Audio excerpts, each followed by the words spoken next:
जय शिवराय सर्वांना. सध्या धर्माच्या नावाखाली चाललेले भारतीय राजकारण पाहून मनाला किळस येत आहे. धर्माविषयी सरकारची भूमिका काय असली पाहिजे, संविधान आपल्याला काय सांगते ते आपण या व्हिडिओमध्ये पाहू. संविधानातील कलम 15 हे आपल्या सर्वांना माहिती आहे. या कलमानुसार सरकारला कोणत्याही नागरिकामध्ये कुठल्याही प्रकारचा भेदभाव करता येत नाही. संविधानातील नागरिकत्वाची व्याख्या करणारे कलम कोणत्याही एका धर्माचा संदर्भ घेत नाही.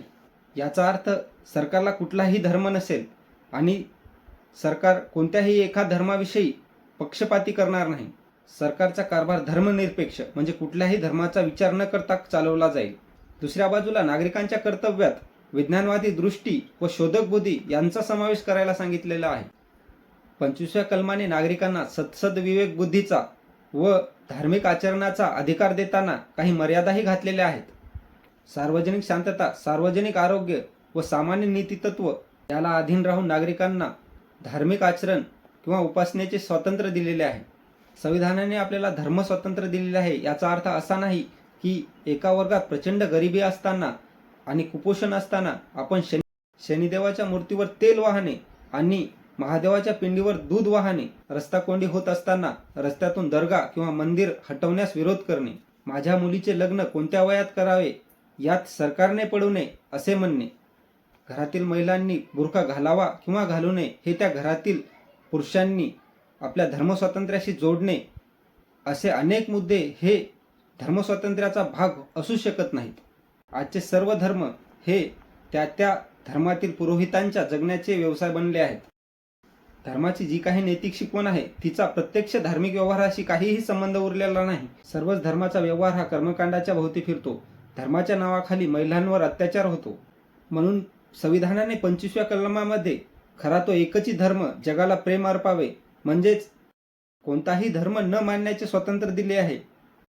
मात्र त्यावेळी सत्सद विवेक बुद्धीचे स्वातंत्र्य हे फार महत्त्वाचे आहे. आता आपल्याला घरोघरी सोकॉल्ड धर्मरक्षक पाहायला मिळतात. ते व्हॉट्सअप युनिव्हर्सिटीवरून माहिती घेऊन तीच माहिती पाझळतात. हे धर्माच्या नावाखाली द्वेष आणि हिंदू मुस्लिम असा वाद पसरवतात. याला कारणीभूत काही राजकीय पक्ष व RSS सारखे संघ आहेत. या RSSचा इतिहास पाहायला गेलं तर हे कोणत्याही स्वतंत्र चळवळीमध्ये यांचा सहभाग नव्हता. हे धर्माच्या नावाखाली स्वतःची उपजीविका चालवतात आणि हिंदू मुस्लिम असा वाद पसरवतात. RSS सारखे जे काही संघ आहेत ते धर्माच्या नावाखाली फक्त द्वेष पसरवतात. RSS सारखे जे काही धार्मिक संघ आहेत ते संघ देशाची एकात्मिकता नष्ट करत आहेत. यांच्या विरोधात तत्कालीन सर्व क्रांतिकारी व स्वतंत्र सेनानी होते. खरं तर या RSS संघाने अनेक वर्ष धर्मपालनाच्या नावाखाली राष्ट्रध्वज स्वीकारला नाही आणि हे आम्हाला राष्ट्रप्रेम व राष्ट्रभक्ती शिकवणार. खरं तर धर्मपालन म्हणजे एक प्रक्रिया आहे. ती आपल्या अंतरंगामध्ये झाकून पाहण्याची एक प्रक्रिया आहे. उपासना ही माणसाच्या मनाला अधिक निर्मळ व उन्नत बनवण्यासाठी असते. आजच्या भौतिक धर्मस्थानांचा भोवतालचा व्यवहार आणि धार्मिक पुढाऱ्यांचा जे फुत्कार ऐकले तर त्यांचा आजच्या बहुतेक धार्मिक स्थानांच्या भोवतालचा व्यवहार आणि धार्मिक पुढाऱ्यांचे फुत्कार ऐकले तर त्यांचा आणि आत्मिक उन्नतीचा व त्यांचा आणि नैतिक शिकवणीचा काहीतरी संबंध आहे का असा प्रश्न पडतो. जो नेहमी आमचे तुमचे करतो, जो कुणाचा द्वेष शिकवतो किंवा जो प्रसंगी हिंसेला प्रोत्साहन देतो किंवा नेहमी जो केवळ पुरोहितांचे पोट भरण्यासाठी कार्यरत असतो, तो खरा धर्म कसा असू शकतो? संत परंपरेने नेहमी मानवतावादाची व उदारमतवादाची शिकवण दिलेली आहे. कांदा मुळा भाजी अवघी विठाई माझी या एका ओळीमध्ये केवढा मोठा अर्थ दडलेला आहे.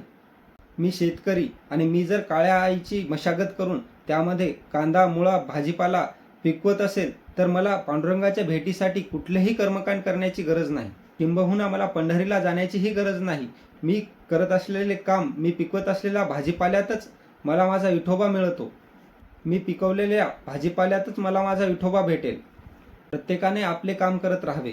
कामातच तुम्हाला तुमचा देव भेटेल. केवढी उदात्त भावना! हा खरा उपासनेचा अर्थ. या